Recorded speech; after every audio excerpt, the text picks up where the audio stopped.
¿Cómo será que Estados Unidos de América, en medio de una ley constitucional que fue promulgada, que fue aceptada y oficialmente puesta en vigor hace más de 2 siglos, pues le podrá hacer una imagen al Vaticano? Hola mis queridos hermanos y amigos, les envío desde acá un fuerte abrazo a todos, deseándoles que la paz y el amor de nuestro Señor Jesús pues nunca les falte. Queridos, en temas anteriores hemos estudiado de diversas maneras infinidades de estudios sobre las 2 bestias que nos presenta Apocalipsis 13, y en verdad es un tema que como adventistas del séptimo día no deberíamos tener ninguna duda al respecto, pero mis amados, nunca estará de más hacer un repaso sobre lo que ya sabemos concerniente a estas 2 bestias, porque queridos, este es un tema que será de muchísima importancia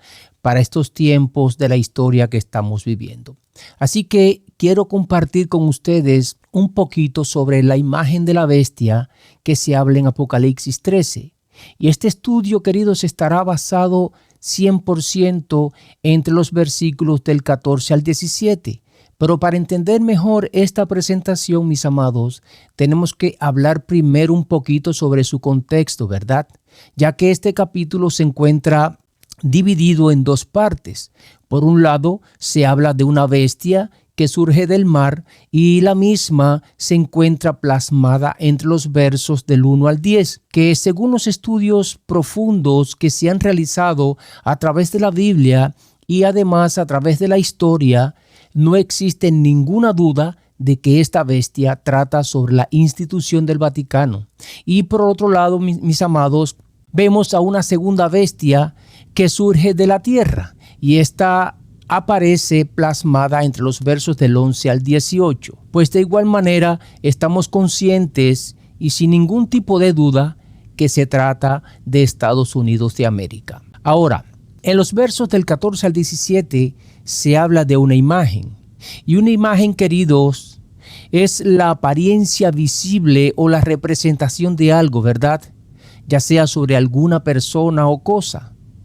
Eso quiere decir, mi amado, que una imagen es el reflejo de algo. Y esta palabra la podemos ver en toda la Biblia, desde el mismo Génesis. Allí en el primer capítulo del Génesis, a partir del verso 26, refiriéndose la misma a la imagen de Dios en el hombre. Y esta misma palabra va recorriendo por toda la Biblia, haciendo referencia a ídolos y a representaciones falsas, hasta llegar al capítulo 20 de Apocalipsis, en el verso 4, donde se menciona esta palabra haciendo referencia a todos aquellos que no habían adorado a la bestia, ni a su imagen, ni habían recibido la marca de la bestia. Pues estos fueron los que vencieron tanto a la primera como a la segunda bestia que se menciona aquí en este capítulo 13 de Apocalipsis. Y es por eso que se encuentran ¿dónde? Pues viviendo junto a Jesús en el reino de los cielos por ese periodo de 1000 años que habla Apocalipsis 20. Así que lo que podemos entender aquí según el contexto bíblico, mis amados, es que la imagen que se habla aquí en estos versos de Apocalipsis 13, pues no es otra cosa que la segunda bestia, es decir, Estados Unidos de América, que se convertirá en un reflejo o en una apariencia visible sobre lo que siempre ha sido la primera bestia desde que surgió en el año 538 después de Cristo, perdón. Es decir, esta segunda bestia hará una imagen idéntica de la primera bestia, que es el papado. Ahora, surge una pregunta que ha sido por mucho tiempo motivo de debates entre los católicos y protestantes. Y la pregunta es la siguiente: ¿cuál ha sido la característica fundamental que hemos podido ver en la primera bestia para poder llegar a la conclusión de que se trata indudablemente de que es la Roma papal? Pues queridos, la misma historia nos confirmó esto, ¿verdad? Ya que en esos 1260 años de soberanía papal, entre los años 538 y 1798, la Roma papal como institución eclesiástica, es decir, como iglesia, pues se unió al Estado para poder utilizar el poder del Estado y así poder perseguir a todos aquellos que no estuvieron de acuerdo con sus doctrinas y prácticas. Así que no existe mayor evidencias que esta, ¿verdad?, para poder confirmar con toda seguridad que la primera bestia que habla Juan aquí en Apocalipsis 13 es sin lugar a dudas el papado. Pero ahora surge otra interrogante más y es la siguiente. ¿Cómo será que Estados Unidos de América, en medio de una ley constitucional que fue promulgada, que fue aceptada y oficialmente puesta en vigor hace más de 2 siglos y que es la que rige, es la que impera en el gobierno de este país y dirige totalmente todos los asuntos del gobierno, y que gracias a los principios y leyes de esa constitución es que este país ha llegado a ser quien es hasta la fecha? Pues le podrá hacer una imagen al Vaticano. Porque, mis amados, mientras se mantengan vigentes las leyes que conforman la constitución de este país, se ve como que imposible hacerle una imagen al Vaticano en este país, ¿verdad? Bueno, para que eso suceda, queridos, primero la nación de los Estados Unidos de América tiene que modificar sus leyes constitucionales. Eso significa, mi amado, que antes de hacerle una imagen a la bestia, primero tiene que este país abrogar algunas leyes de la Constitución, que son las que le impedirán hacer dicha imagen. Y cuando hablo sobre este tema, queridos, con otras personas, pues la gran mayoría me dicen que eso es sumamente imposible. Y precisamente por esa razón decidí llevar a cabo este estudio. Miren, ya hemos visto en otros estudios realizados que los 2 cuernos de esta bestia simbolizan 2 reinos separados, que son la iglesia y el Estado, donde además hemos comprobado que existen 2 principios que son parte de la Constitución, y estos principios son, por un lado, la libertad civil y por el otro lado, la libertad religiosa. Y por más de 2 siglos, los Estados Unidos de América han respetado esta separación. Pero cuando vamos a la palabra de Dios, tristemente nos encontramos con otra realidad, porque la profecía que vemos aquí en Apocalipsis 13 nos confirma que esta nación, Estados Unidos de América, terminará hablando como dragón, a pesar de mostrarse por mucho tiempo ante la sociedad y ante el mundo entero como un humilde cordero. Pero aquí surge otra interrogante más, querido, y es, ¿qué en verdad significa hablar como un dragón? Y para respondernos esa pregunta, primero necesitamos saber lo que representa ser este dragón. Porque si vamos a los capítulos 12 y capítulo 13 de Apocalipsis, podemos notar que el protagonista principal aquí es un dragón que principalmente representa a Satanás, pero además proféticamente representa al Imperio Romano. Así que este dragón siempre estará vinculado en una estrecha relación con Satanás y Roma.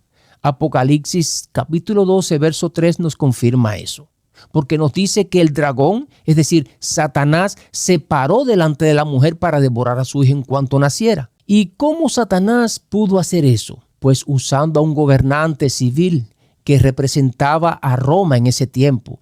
Y en este caso fue a Herodes. Y ustedes saben todo lo que hizo este gobernante cuando se enteró del nacimiento de Cristo, pues procuró asesinar a Jesús, matando incluso a muchos niños menores de 2 años. Otra manera de ver esta estrecha relación entre Satanás y Roma es cuando el imperio de la Roma pagana, simbolizado por la 4ª bestia que menciona Daniel en el capítulo 7, se desintegra, dividiéndose de esa manera en 10 reinos, y surge en ese entonces un reino con mucho poder, conocido como el Cuerno Pequeño, que devora a 3 reinos y logra que los otros 7 reinos se pusieran de su lado.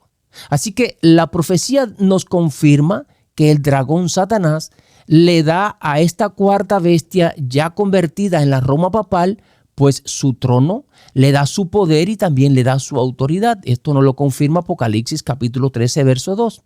Es decir, el papado continúa gobernando con la autoridad que le otorgó Satanás. Así que nuevamente vemos aquí que Satanás obró por medio de Roma durante esos 1260 años. Y bueno, finalmente, la bestia que se levantó de la tierra, Estados Unidos de América, pues tendrá su papel importante en esta secuencia, porque será el portavoz de la bestia, es decir, será el portavoz de la Roma papal, quien es la que recibe por parte de Satanás trono, poder y autoridad. Y al resumir todo esto, querido, podemos darnos cuenta que Estados Unidos de América, al hablar como dragón, no solo hablará en nombre de Satanás, sino que también hablará en nombre de la Roma papal. Ellen G. White, en su libro El conflicto de los siglos, nos habla sobre los actos donde se verán involucrados las autoridades legislativas y judiciales de Estados Unidos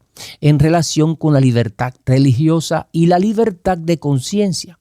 Y en los últimos capítulos de este libro, ella habla sobre el papel en el cual este país se verá tan involucrado que tendrá que demostrar si sus principios liberales son sinceros o no.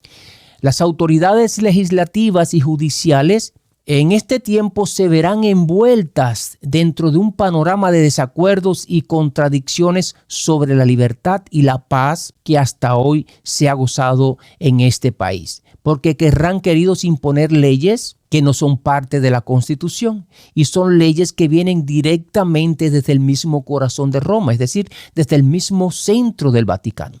Y como resultado de todo esto, la nación de Estados Unidos desmentirá los principios liberales y pacíficos que por mucho tiempo expresó como fundamentos de su propia política. Y mis amados, yo no sé si ustedes están visualizando con los ojos espirituales los tiempos que estamos viviendo. Pero hay que estar más que ciego, queridos. Hay que estar bien lejos de Cristo para no darse cuenta de que ya hace mucho tiempo se están viendo esos cambios. Y cuanto más pasa el tiempo, pues se empeora mucho más la situación. Porque lo que hemos visto, queridos, en este último año 2025, que ya está a punto de cerrar, es suficiente para confirmar lo que estamos presentando hoy aquí. Porque verdaderamente ya no son solamente los indocumentados los que perdieron su libertad en este país, porque hasta los mismos ciudadanos legales se encuentran bajo una terrible presión con toda la persecución y maltratos que estamos viendo hoy día. Así que este país en estos momentos se manifiesta muy diferente a como lo hacía años atrás, y esto nos confirma que la profecía de Apocalipsis 13 se está cumpliendo, queridos, donde nos dice que esta bestia, que este país de corderito, pues pasaría no solamente a hablar como un dragón, sino también pasaría a actuar como tal. Fíjense, mis amados, Estados Unidos siempre luchó por ser una nación poderosa y lo logró, pero no lo hizo solo, sino que lo hizo con la ayuda de un poder celestial, porque Jehová siempre ha bendecido a este país. Pero eso no quiere decir, querido, que siempre lo bendecirá. Y si no, miremos, la nación de Israel siempre fue bendecida por Dios, pero llegó un día en que esta nación dejó de serlo, ¿verdad? Entonces, visualizando el panorama, podemos decir que si Estados Unidos es el país más poderoso del universo, ¿qué necesidad tiene de unirse en complot con un poder que ni siquiera es militar? Es solo un poder eclesiástico, pero además todos los países de este mundo le temen a Estados Unidos. ¿Qué necesidad tiene este país de unirse en complot con el papado? Pero lo más triste de todo esto, mis amados, es que sin darse cuenta, este país, Estados Unidos de América, está cambiando poco a poco la bendición del cielo por el poder y la gloria terrenal. Es triste decirlo, pero es la verdad. Miren, de todas las bestias que se mencionan tanto en Daniel como en Apocalipsis, esta es la única bestia que le brinda ayuda a la bestia anterior. para que pueda recuperar el poder que perdió. Porque si son buenos estudiosos de las profecías, se han dado cuenta que todas las bestias que surgían devoraban al anterior y así confirmaban su poder. Pero todo esto es debido gracias al gran trabajo que el Vaticano por muchos años ha venido ejerciendo con mucha sutileza en este país. En un estudio pasado les compartí un tema sobre los dos reinos que menciona Jesús allí en Mateo 22, donde él reconoce la legitimidad sobre la iglesia y el Estado, dejándonos saber que ambos tienen que estar siempre, queridos, siempre separados y nunca unirse para nada. Pero sin embargo, hoy día el mundo cristiano tiene un lema y lo repite constantemente. Así como nos hacían repetir, por ejemplo, en mi país, el himno nacional todos los días en la escuela y en muchos centros de trabajo también. ¿Y saben ustedes cuál es el lema de los cristianos hoy día? Que debemos ser patrióticos y a la vez cristianos. Dicen que para ser ambos necesitamos presionar al gobierno para que apoye la religión. Y aquí surge una interrogante más. Porque ¿en qué parte de la Biblia Jesús nos dejó dicho que debemos involucrarnos con los asuntos del gobierno? Pues en ninguna parte, ¿verdad? Siempre Jesús nos enfatizó que a César lo que es de César y a Dios lo que es de Dios. Y miren, queridos, la primera enmienda de la Constitución de este país dice que el Congreso nunca hará ninguna ley que tenga que ver con el establecimiento de alguna religión, ni prohibirá el libre ejercicio de ejercer la religión que tú desees, ni tampoco impedirá la libertad de expresión, ni la libertad de la prensa, o el derecho que tiene el pueblo de reunirse pacíficamente y de pedirle al gobierno que se les haga justicia. Pero bueno, son leyes, queridos, son leyes escritas por el hombre, ¿verdad? Hoy están vigentes, pero mañana pueden desaparecer así de fácil. Y hasta hoy esta enmienda nos ha dado mucha paz. Hemos tenido la libertad de expresarnos y de creer en lo que queramos, pero según Apocalipsis, esa libertad pronto, ¿qué cosa? Se nos acabará. Ahora, ¿saben ustedes dónde está el gran problema aquí? Pues el problema está en que si una vez que pongan leyes que vayan en contra de nuestros principios bíblicos y esas leyes vengan acompañadas con algún edicto que diga que si no cumplimos con dichas leyes nos podrán poner como castigo la pena de muerte, pues ¿seguiremos siéndoles fiel a Cristo, haciendo su voluntad y cumpliendo con su palabra? ¿O quedaremos, queridos, quedaremos callados por temor a las autoridades? Saben, mis amados, desafortunadamente esto se va a repetir porque ya se vivió en el pasado. Y el Señor nos dice allí en Eclesiastés que los sucesos del presente ya ocurrieron en el pasado y que no habrá, ¿qué cosa? Pues nada nuevo debajo del sol. Así que lo que fue, pues volverá a ocurrir. Y si vamos al libro de Daniel, podemos ver que en los capítulos 3 y 6 se vivió la realidad de lo que estamos presentando hoy y de lo que estamos ya a punto de comenzar a vivir.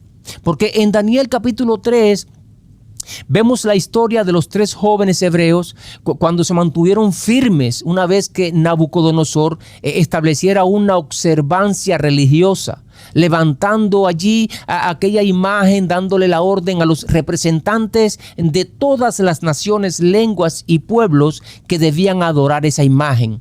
Y todo aquel que se negara a obedecer ese decreto impuesto por el rey, por el Estado en este caso, pues perdería todos los derechos como ciudadano, incluso hasta el derecho a la vida. En otras palabras, su castigo sería la pena de muerte.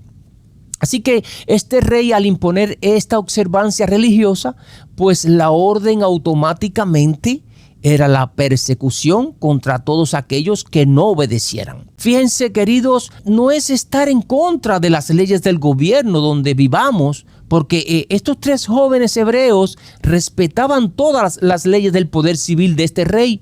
Pero cuando este rey quiso irse por encima de la ley de Dios, fue ahí donde estos jóvenes decidieron serle fiel a Dios antes que a los hombres. Y ustedes conocen cuál fue el gran final victorioso de ellos al negarse, postrarse ante esa imagen. La misma historia sucede también en el capítulo 6, pero de manera diferente, porque en el capítulo 3 el rey Nabucodonosor estaba imponiendo una religión, pero aquí en el capítulo 6 ahora es otro rey ahí en el trono, y es el rey Darío, pero este no estaba imponiendo ninguna religión, sino que estaba prohibiendo la práctica de la religión. Y allí firmó un edicto que decía: durante 30 días nadie podía orar a otro Dios. Y este siervo de Dios, que estaba acostumbrado a orar 3 veces al día, pues no escatimó un segundo en pensar si seguiría orando o no. Y a pesar de que también obedecía todas las leyes civiles impuestas por los medos y los persas, y además teniendo incluso un alto puesto en el gobierno, pero aún así decidió serle fiel a Dios, aunque le costara la vida. Y saben, ni Nabucodonosor ni Darío nunca entendieron este mensaje, lo que le pasó a los 13 jóvenes hebreos, ni lo que le pasó a Daniel. Ellos nunca entendieron la lección que Jehová les quería enseñar. ¿Y saben por qué les digo esto? Porque Nabucodonosor, al ver el milagro poderoso que se manifestó en estos 3 jóvenes al salir intactos de ese horno, pues al momento este rey dictó una orden ejecutiva que decía que todos aquellos que hablaran en contra del Dios de Sadrach, Mesach y Abednego, pues serían descuartizados y sus casas serían convertidas en basureros. Y esta ley ejecutiva, queridos, iba en contra de la palabra de Dios. Porque ningún poder civil en este mundo, mi amado, tiene autoridad sobre la primera tabla de los 10 mandamientos. Así que ningún poder civil puede prohibirte que hables mal de Dios. Si el ser humano quiere hablar mal de Dios, pues tendrá que darle cuenta a Dios y no al hombre como tal. ¿Me están entendiendo, verdad? Lo mismo ocurrió con Darío. Nuestro Dios libra a Daniel del foso de los leones, e inmediatamente Darío dicta una orden ejecutiva diciendo que todos los moradores que estaban bajo su jurisdicción debían temblar y temer ante el Dios de Daniel. Y este decreto, mis amados, también iba en contra de la palabra de Dios, porque el poder civil tampoco te puede obligar a que temas y tiembles ante la presencia de Dios, ya que esta función no le pertenece a ningún gobierno de este mundo. Y ese fue el mayor propósito que tuvo nuestro Padre Eterno al escribir su santa ley en 2 tablas de piedra. La primera tabla tiene que ver solamente con Él, y es una decisión que debes tomar tú a conciencia si servirlo o no a Jehová. Eso quiere decir que no hay poder civil que te obligue a que guardes los mandamientos de la primera tabla de la ley. En cambio, la segunda tabla de la ley sí tiene que ver con los gobiernos civiles de este mundo. ¿Se dan cuenta por qué estos 2 gobernantes en la antigüedad estuvieron equivocados y nunca entendieron el propósito de Dios en sus vidas? Y queridos, así ha sucedido a través de los tiempos con todos los gobernantes políticos de este mundo. Ahora, tal vez se pregunten, ¿y qué tiene que ver toda esta explicación que nos has dado con esta imagen de la bestia que se habla aquí en Apocalipsis 13, los versos del 14 al 17? Pues tiene mucho que ver, mi amado. Sí, porque la primera enmienda de la ley de la Constitución de Estados Unidos de América está a punto de abrogarse, querido. La palabra de Dios nos deja ver bien claro el cambio drástico que sucederá en este país. Y la sierva del Señor, Ellen G. White, nos da una mayor visión sobre este acontecimiento. Dice ella que los Estados Unidos de América violentará la primera enmienda de la Constitución. Dice que redactará leyes que obligarán a todos sus ciudadanos para que guarden el día domingo. Pero no solamente será eso, porque también te prohibirán la observancia del sábado. Allí en sus escritos que encontramos en Maranata, página 177, dice que vendrá el tiempo en que los hombres no solo prohibirán trabajar el domingo, sino que procurarán obligar a los hombres que trabajen el día sábado. Y se les pedirá que renuncien al sábado y se suscriban al domingo, y si no lo hacen, se les exigirá que entreguen su libertad y su vida. Y cuando llegue ese momento, mis amados, pues la apostasía que comenzó cuando el papado intentó cambiar el día de reposo del sábado por el domingo durante esos 1260 años, sí o sí se va a completar. Así que cuando el protestantismo apóstata, es decir, las hijas de la ramera, influyan sobre el poder civil para imponer la marca de la bestia, pues esta apostasía, queridos, se habrá completado, haciéndose oficial la imagen de la bestia que habla Apocalipsis 13.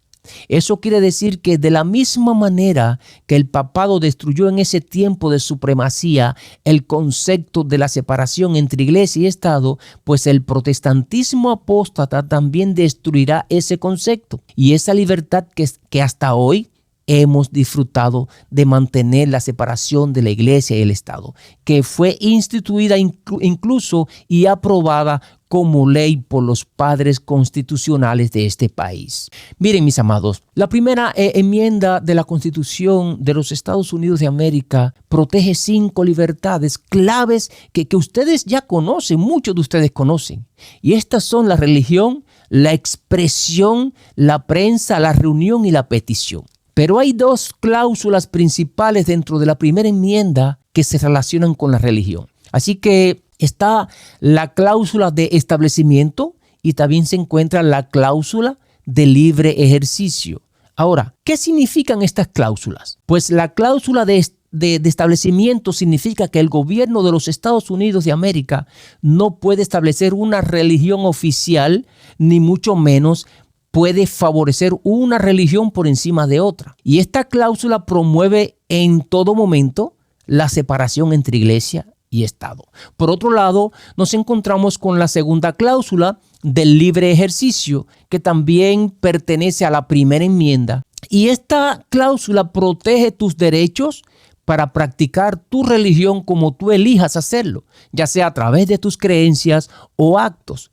Y en esto el gobierno de este país no puede interferir. Bueno, siempre y cuando, queridos, no violes las leyes civiles. Así que el gobierno no puede prohibir tu fe ni puede impedir que pongas en práctica esa fe, aunque tus prácticas de fe deben cumplir con las leyes reglamentarias, porque muchas veces, queridos, esas prácticas pueden poner en peligro la vida de otros. En fin, estas 2 cláusulas de la primera enmienda nos protegen sobre la libertad de creencia y también sobre la libertad de practicarla. Aunque a la hora de ponerla en práctica definitivamente tiene que ser con límites. ¿Y por qué les digo con límites?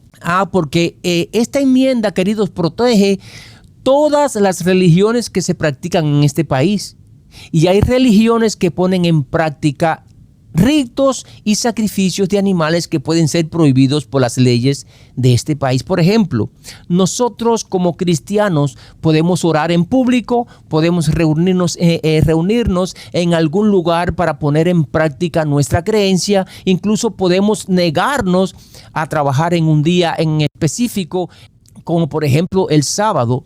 Tenemos esa libertad de hacerlo sin que el gobierno interfiera en eso. Pero hay religiones que pueden realizar rituales que infrinjan las leyes, como por ejemplo el sacrificio de algunos animales e incluso sacrificio de seres humanos también. Entonces, después de analizar esto, podemos hacernos esta pregunta. El Congreso de los Estados Unidos de América podría establecer una ley dominical sin violar la primera cláusula de la primera enmienda de la Constitución. O podríamos también preguntarnos, ¿el Congreso de los Estados Unidos podría prohibir la observancia del día sábado sin violar la segunda cláusula de la primera enmienda?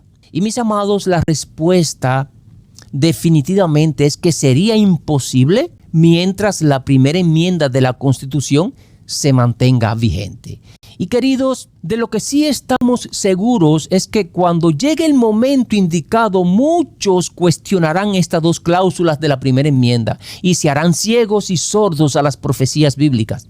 Por eso tenemos que estar preparados para cuando llegue ese día, porque cuando el Congreso de los Estados Unidos de América revoque por completo la primera enmienda de la Constitución, indudablemente, mi amado, lo que pasará es que la Corte Suprema va a declarar en un tiempo de emergencia nacional que algunas leyes inconstitucionales pasen a formar parte de las leyes constitucionales de este país.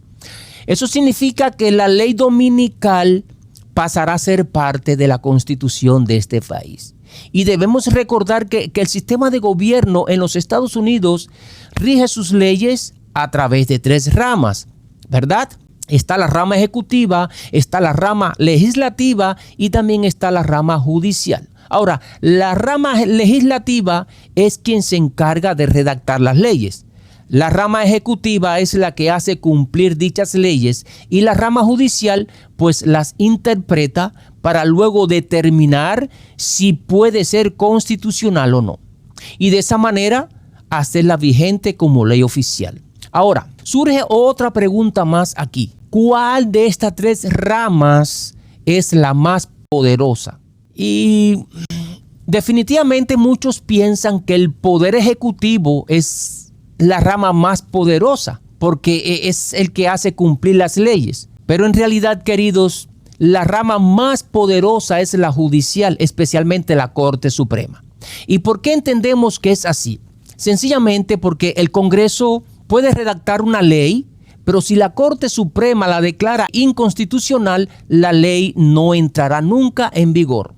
Pero sin embargo, podemos ver la otra cara de la moneda, y es que el Congreso podría redactar una ley inconstitucional, pero si la Corte Suprema la declara constitucional, entonces el Poder Ejecutivo tendría que hacerla cumplir. Así que las 3 ramas tienen funciones diferentes, pero definitivamente la rama judicial es la más poderosa. Eso quiere decir que lo que se determine en la Corte Suprema se convertirá en ley, aunque muchos, queridos, no estén de acuerdo. Y quiero hablarles un poquito sobre la Corte Suprema de los Estados Unidos de América. Miren, en el año 2000 hubo un gran escándalo sobre posibles fraudes en cuanto a los votos electorales por el nuevo presidente, ya que se disputaba la presidencia entre Bush y Al Gore. Y después de tantos cuestionamientos y denuncias y apelaciones a diferentes tribunales por los resultados de las votaciones, pues la Corte Suprema, sin apenas llegar a profundas investigaciones sobre el caso, tomó la decisión de pronunciarse en favor de Bush y este automáticamente quedó como presidente. Y todo el alboroto ahí terminó. Y esto es un indicio, queridos, es una prueba, es una señal o una evidencia de las tantas que podríamos encontrar de que la rama judicial en este país es la más poderosa. Pero hay un dato más que deberíamos saber, y es que en el año 2000, cuando la Corte Suprema se anuncia en favor de Bush, pues de los 9 jueces que habían en la corte, habían 5 eran católicos, 2 protestantes y 2 judíos. Y a los 9 días de Bush haber iniciado su mandato como presidente, pues firmó una orden ejecutiva donde prácticamente le da un inicio a la unión de la iglesia con el Estado. Y después de eso, y durante sus 2 mandatos, Bush luchó por unir la iglesia con el Estado. Eso explica el por qué fue uno de los presidentes de Estados Unidos que más encuentros ha tenido con los papas. Porque este hombre tuvo mucho acercamiento con el Papa Juan Pablo II y también con el Papa Benedicto XVI. Este era el hombre que definitivamente la Corte Suprema necesitaba como presidente. Por eso se pusieron en favor de él. Porque quiero decirles, Albert Gore había ganado las elecciones en el voto popular en toda la nación, pero perdió debido al fraude en el colegio electoral y también debido a la decisión que había tomado la Corte Suprema, donde la mayoría de sus jueces eran católicos. Entonces, queridos, ¿quién ha venido dirigiendo todo esto? Pues el Vaticano, ¿verdad? Solo tenemos que darnos cuenta que 25 años después estamos viendo que la primera bestia que menciona Apocalipsis 13, el papado, pues se ha ido introduciendo cada vez más en el sistema de gobierno que rige este país. Porque ya para la fecha, la Corte Suprema en este año 2025, incluso que es la rama más poderosa, pues en este momento tiene 7 jueces, incluyendo a su presidente que son católicos.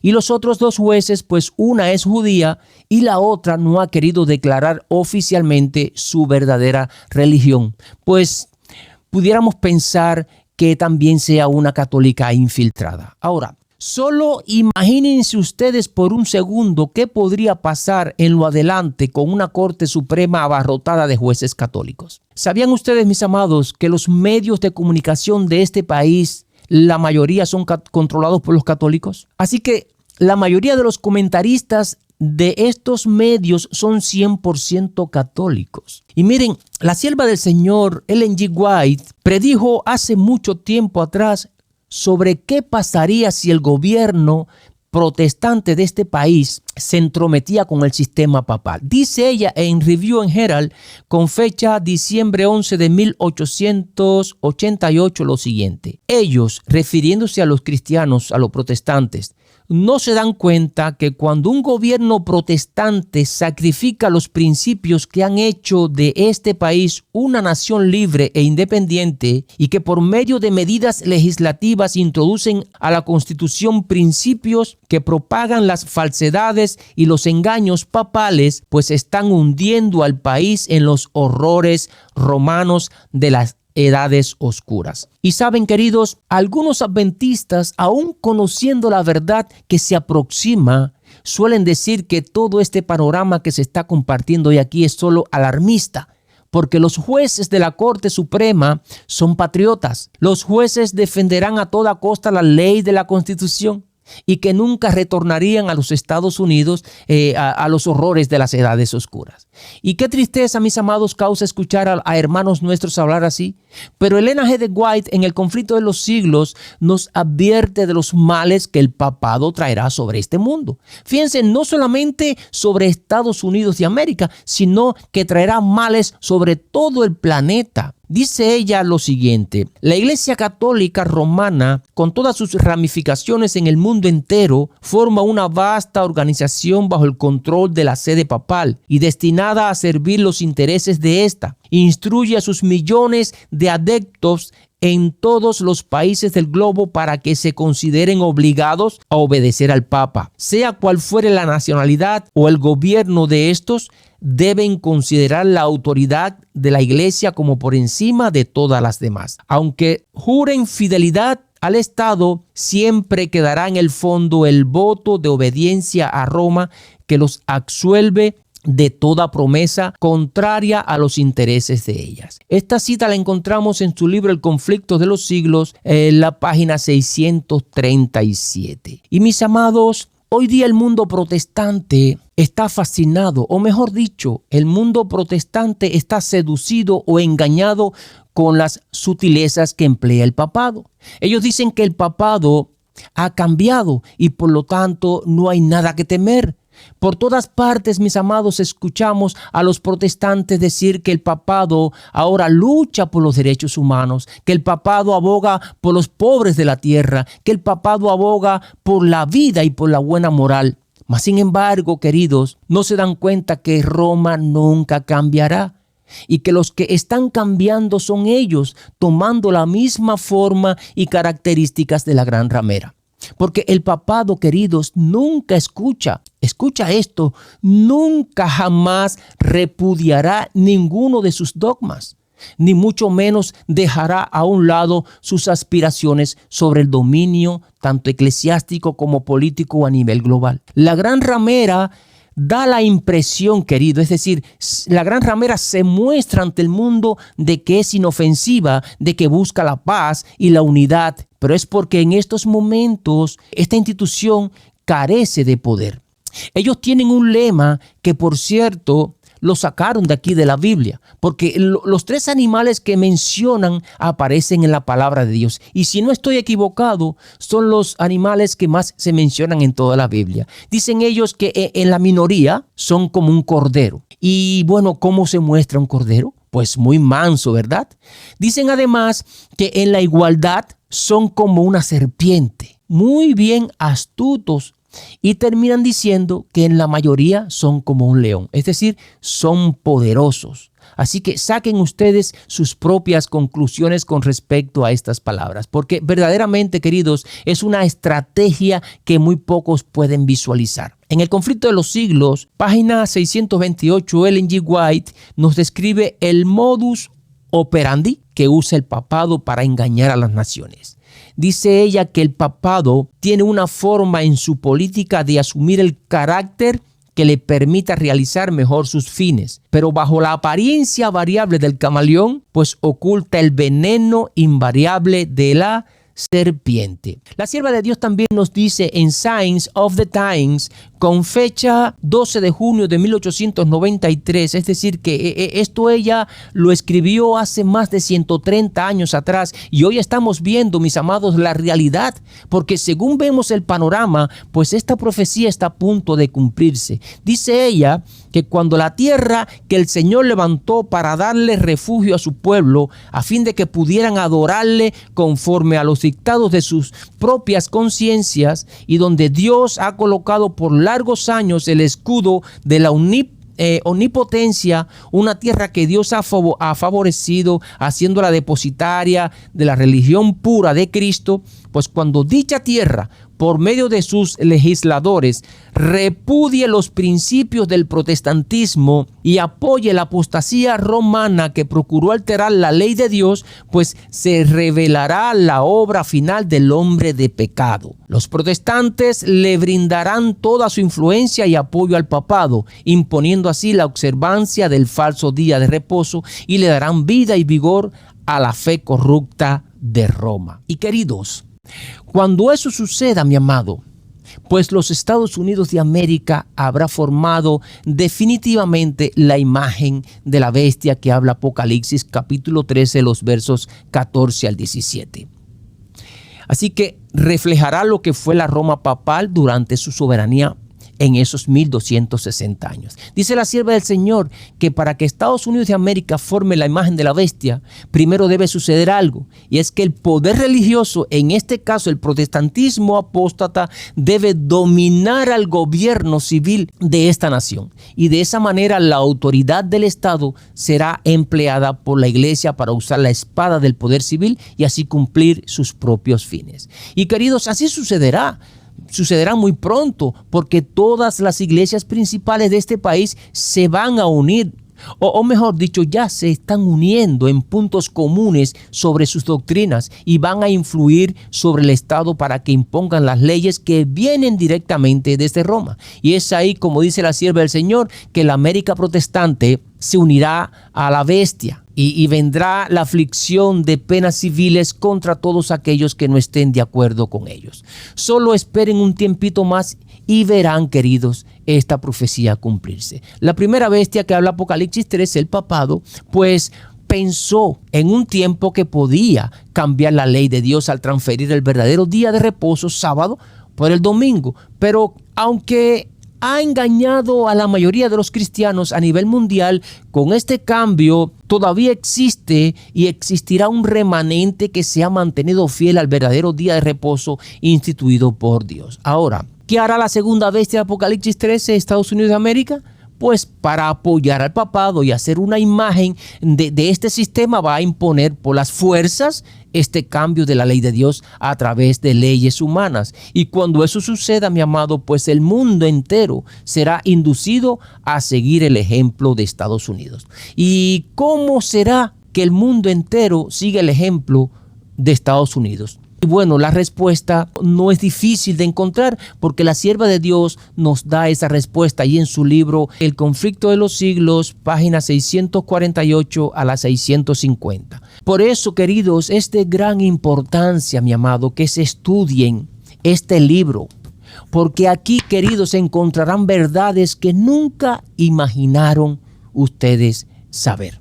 Así que, indudablemente, todo esto ocurrirá en un contexto donde se verá un colapso económico a nivel global.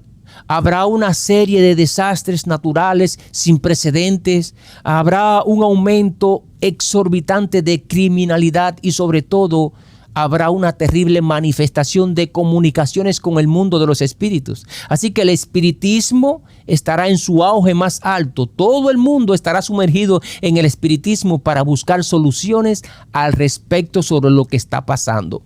¿Y saben ustedes, mis amados, qué va a pasar cuando comiencen a suceder todas estas cosas? Pues le echarán la culpa a los que guardan el sábado como el verdadero día del Señor. Les harán creer al mundo que todas las desgracias que están sucediendo es debido a la ira de Dios, porque hay un grupito de herejes que están violando los mandamientos de Dios, específicamente el día de reposo. Y entonces el mundo entero nos repudiará y nos perseguirá. Y buenos queridos, ustedes saben lo demás. Este argumento, mis amados, será parecido al que usó el Sanedrín para condenar a Jesús. Caifás dijo: es mejor que un hombre muera por el pueblo y no que toda la nación perezca. Pues el mundo entero dirá: es mejor que estos disidentes mueran y no que nuestra nación perezca. Y todo este argumento de parte de ellos, pues les parecerá muy patriótico, queridos, y muy cristiano. Pero será todo lo contrario, porque asimismo como sucedió con la nación judía, pues sucederá también con este país y el resto del mundo. Pues vendrá una apostasía a nivel global y esto los llevará a una ruina total. Así que la misma historia que sucedió con la nación judía se va a repetir muy pronto en este país y el resto del mundo. Pero mis amados, le damos gracias a Dios porque cuando todo pareciera perdido y sin ninguna esperanza, el Señor nos muestra en Apocalipsis 17 que las cosas no serán del todo como muchos se lo imaginan. Porque por un corto periodo de tiempo, todos los gobernantes de la tierra harán lo que la gran ramera, el papado y todas sus hijas, el protestantismo apóstata, pues le exigen que hagan. Pero en el momento preciso que se vaya a ejecutar el decreto de muerte contra el pueblo de Dios, pues veremos el poder de nuestro Padre Celestial manifestarse, haciendo posible que los poderes políticos de todo el mundo se den cuenta en los engaños que han caído y se virarán contra la gran ramera y sus hijas y la aborrecerán y la dejarán desolada y desnuda y devorarán incluso sus carnes y la quemarán con fuego. Así que la espada del poder civil que iba a ser usada para acabar con el pueblo de Dios, pues será usada para acabar con los poderes religiosos. Saben, mis amados, si buscamos en la Biblia, vemos historias muy parecidas. Cómo y de qué manera personas malas preparaban sus trampas contra un hijo de Dios y al final caían en su misma trampa. Por ejemplo, ¿recuerdan la historia de Amán en el libro de Esther? Todo el daño que este hombre quiso hacerle a Mardoqueo. Incluso mandó a construir una horca para acabar con la vida de Mardoqueo. Y el mismo Amán terminó ¿dónde? Pues ahorcado en su misma trampa. A Daniel quisieron desacreditarlo ante el rey Darío y terminó en el foso de los leones. Dios lo salvó de esos leones y todos aquellos que tuvieron que ver con la injusticia que le habían hecho a Daniel, pues terminaron ¿dónde? En su misma trampa, ya que fueron echados tanto ellos como a su familia en el foso de los leones y fueron devorados por ellos. Los judíos, queridos, usaron a través de mentiras y engaños a los romanos para matar a Jesús. Y luego los romanos, ¿qué hicieron? Pues se viraron contra los judíos, masacrándolos a todos. Y ustedes saben la historia que sucedió en el año 70 después de Cristo. El papado también usó el poder del Estado para perseguir durante 1260 años al pueblo de Dios. Y luego el mismo poder del Estado se levantó contra el papado, poniéndole fin a su injusticia. Y muy pronto, queridos, veremos un panorama que tal vez nos cause espanto y muchos sentirán miedo. Incluso la gran mayoría, debido a ese miedo de perder sus vidas y sus propiedades y su comodidad, pues aceptarán todas las leyes que imponga el papado. Pero se equivocan si piensan que al tomar esa decisión estarán seguros y a salvo. Porque es verdad que todos los gobernantes de la tierra serán engañados y usados por la gran ramera para perseguir al pueblo de Dios. Pero el Señor nos dice en Apocalipsis 17:16 que los mismos gobernantes de la tierra se levantarán contra la gran ramera cuando se den cuenta de esos engaños y le darán muerte con la misma espada que la gran ramera preparó para el pueblo de Dios. Saben, mis amados del cielo, mientras todas estas personas que les puse como ejemplo maquinaban injusticia contra los hijos de Dios, todo parecía andar bien y perfecto para ellos, ignorando que meterse con un hijo de Dios es como tocarle la niña de los ojos a Jehová. Así lo dice Zacarías capítulo 2, verso 8, ¿verdad? Y queridos, esto es una realidad que no podemos nunca negar. Apocalipsis 13 nos dice que cuando sea sanada por completo la herida de muerte de esta bestia, pues el mundo entero irá en pos de ella y la adorarán y dirán: ¿quién como la bestia y quién podrá luchar contra ella? Así que cuando al papado se le sane por completo la herida que le causó el poder político francés, pues el mundo entero irá tras el papado y se regocijarán y le adorarán y se sentirán seguros al ponerse de su lado y vendrán contra los hijos de Dios para hacerles daño, ignorando que cuando menos se lo imaginen, ahí estará Jehová para hacer justicia por su pueblo. Así que, mis amados, mantengámonos firmes creyendo en las promesas bíblicas, porque tenemos y creemos en un Dios que no es hombre para decir y luego no hacer, ni mucho menos hijo de hombre para que se arrepienta de sus promesas. Lo que Él dice, queridos, lo cumple y lo ha demostrado y lo seguirá demostrando hasta el fin del mundo. Solo tenemos que, ¿qué cosa? Que serle fiel y veremos su gloria manifestarse en nosotros. Jehová les bendiga y les guarde siempre, mis amados hermanos.